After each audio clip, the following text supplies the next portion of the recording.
Hello বন্ধুরা, কেমন আছো? আবার নতুন ভিডিও নিয়ে আমি এলাম। আমি দুটো ছাগল কিনেছিলাম, কি বলবো ভাই। ঘরে বলছি খাই নাই গেলাম, ছাগলকে না খেতে মরি যাবে। আবার আমার দেখে আমার দুটো বন্ধু আবার ওই দেখো ছাগল কিনেছে, কি বলবো, কেউ ঘরে পাঠিয়ে দিয়েছে গেড়ে বেরিন, কি বলবো। আর বলছি ঘাই নাই গেলাম, ছাগলকে না খেতে মরি যাবে। আবার দুটো পুচকি পুচকি এসে ওই দেখো মাঠে পানি খেয়েছি।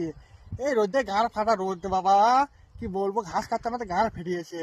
কি বলবো ভাই, যাদের ছাগল আছে তারা ছাগল বেশি দাও, নাহলে তোমার রোদে এসে গাড় ফেটে মরে যাবে। শীতে পরে থাকবে, কি বলবে, পানিও পাবে না। এত রোদ, কি ঘাস, এই ঘাস বলছি কি রোদ, কি বলবো ভাই। দেখো এই রোদে ঘাস কাটছিল আমার দেখে দেখে, এও আঙ্গুল কেটে আছে। এই দেখো দেখে গো, এই দেখো কতটা আঙ্গুল কেটে আছে, দেখো এই রোদে। হা বাচ্চারি মুখ তো শুকিয়ে গেল আঙ্গুলটা কেটে।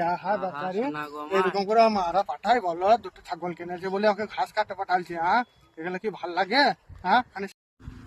দেখো ওখানে, এইখানে ভিডিওটা শেয়ার করে দিও, যেন এই ছোট ছেলেদিকে যেন না পাঠায় ঘাস কাটে। দেখছো তো আঙ্গুলটা কেটে দিলে।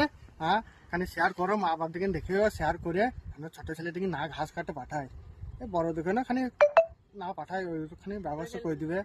ছাগল কিনেছি বলে এরকম করে পাঠাবে ঘাস কাটে, এগুলো খুব মানা যায় বলো? গাছ ফেটে গেছে রোদে, কি বলবো ভাই।